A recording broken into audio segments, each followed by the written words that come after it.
Welcome to 10 Minutes a Day, a daily reading of the Catholic Church's social encyclicals.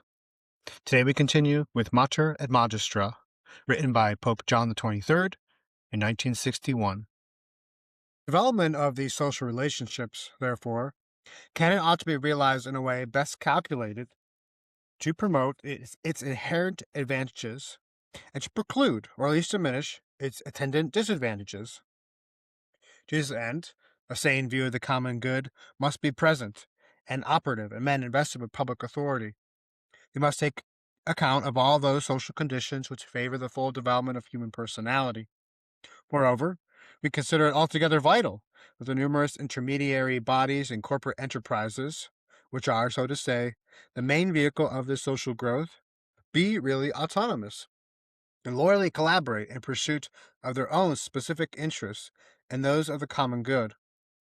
For these groups must themselves necessarily present the form and substance of a true community, and this will only be the case if they treat their individual members as human persons and encourage them to take an active part in the ordinary ordering of their lives. As these mutual ties binding the men of our age one to the other grow and develop, governments will the more easily achieve a right order, the more they succeed in striking a balance between the autonomous and active collaboration of individuals and groups, the timely coordination and encouragement by the state of these private undertakings. So long as social relationships do in fact adhere to these principles within the framework of the moral order, their extension does not necessarily mean that individual citizens will be gravely discriminated against or excessively burdened. On the contrary, we can hope that they will help him to develop and perfect his own personal talents and lead to that organic reconstruction of society which our predecessor Pius XI advocated in his encyclical Quadragesimo Anno as the indispensable prerequisite for the fulfillment of the rights and obligations of social life. We are filled with an overwhelming sadness when we contemplate the sorry spectacle of millions of workers in many lands and entire continents condemned to the inadequacy of their wages to live with their families in utterly subhuman conditions. This is probably due to the fact that the process of industrialization in these countries is only in its initial stages or is still not sufficiently developed. Nevertheless, in some of these lands, the enormous wealth, the unbridled luxury of a privileged few stands in violent offensive contrast to the utter poverty of the vast majority.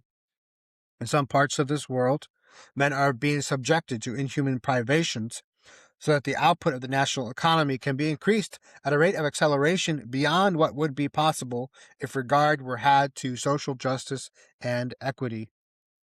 And in other countries, a notable percentage of income is absorbed in binding up a ill-conceived national prestige, and vast sums are spent on armaments. In economically developed countries, relatively unimportant services and services of doubtful value frequently carry a disproportionately high rate of remuneration, while the diligent and profitable work of whole classes of honest, hard-working men gets scant reward. Their rate of pay is quite inadequate to meet the basic needs of life, and in no way corresponds to the contribution they make to the good of the community, to the profits of the company for which they work, and to the general national economy. We therefore consider it our duty to reaffirm that the remuneration of work is not something that can be left to the laws of the marketplace, nor should it be a decision left to the will of the more powerful.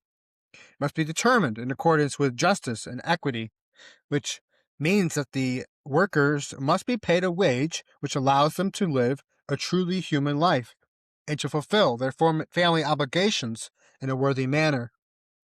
Other factors, too, enter into the assessment of a just wage, namely, the effective contribution which each individual makes to the economic effort, financial state of the company for which he works, the requirements of the general good of a particular country, having regard especially to the repercussions on the overall employment of the working force in the country as a whole, and finally, the requirements of the common good of the universal family of nations of every kind, both large and small.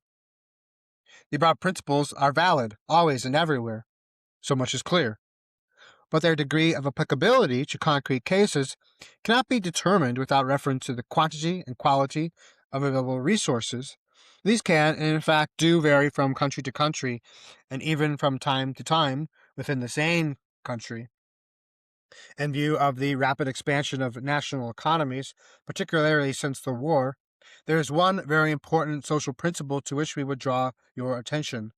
It is this: economic progress must be accompanied by a corresponding social progress, so that all classes of citizens can participate in the increased productivity.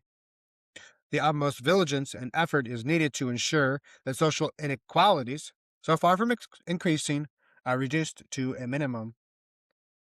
As our predecessor Pius XII observed with evident justification, likewise the national economy, as it is the product of men who work together in the community of the state, has no other end than to secure without interruption the material conditions in which the individual life of the citizens may fully develop.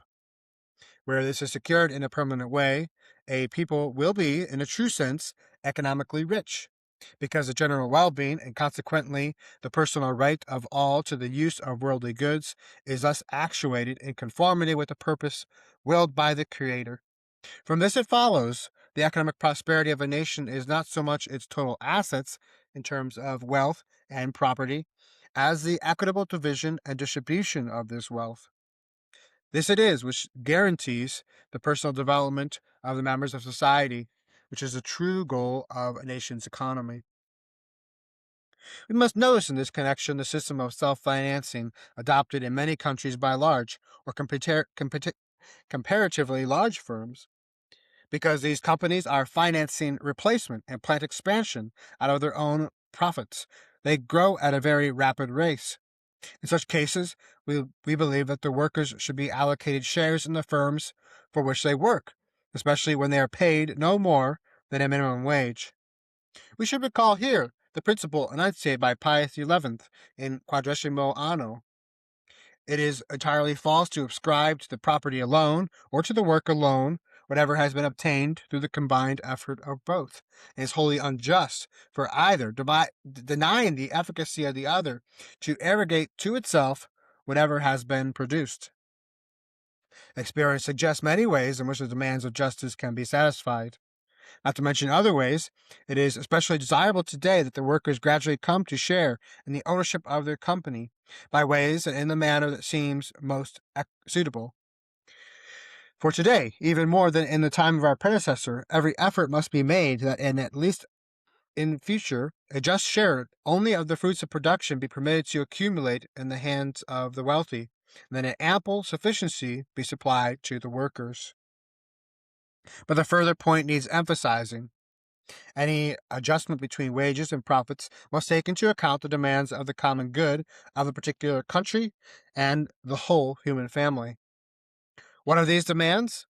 On the national level, they include employment of the greatest possible number of workers, care lest privileged classes arise, even among the workers, maintenance of equilibrium between wages and prices, the need to make goods and services accessible to the greatest number, elimination, or at least restriction, of inequalities in the various branches of the economy, that is, between agriculture, industry, and services, creation of a proper balance between economic expansion and the development of social services, especially through the activity of public authorities, the best possible adjustment of the means of production to the progress of science and technology, seeing to it that the benefits which make possible a more human way of life will be available not merely to the present generation, but to the coming generations as well.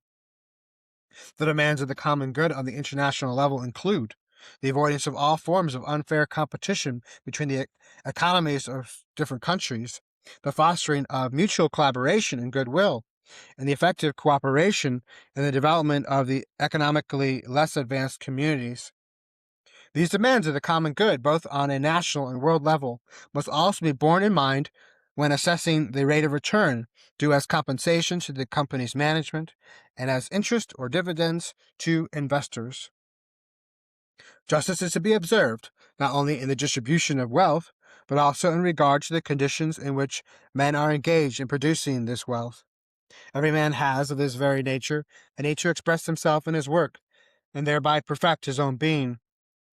Consequently, If the whole structure and organization of an economic system is such as to compromise human dignity, to lessen a man's sense of responsibility, or rob him of an opportunity of exercising personal initiative, then such a system, we maintain, is altogether unjust, no matter how much wealth it produces, or how justly or equitably such wealth is distributed.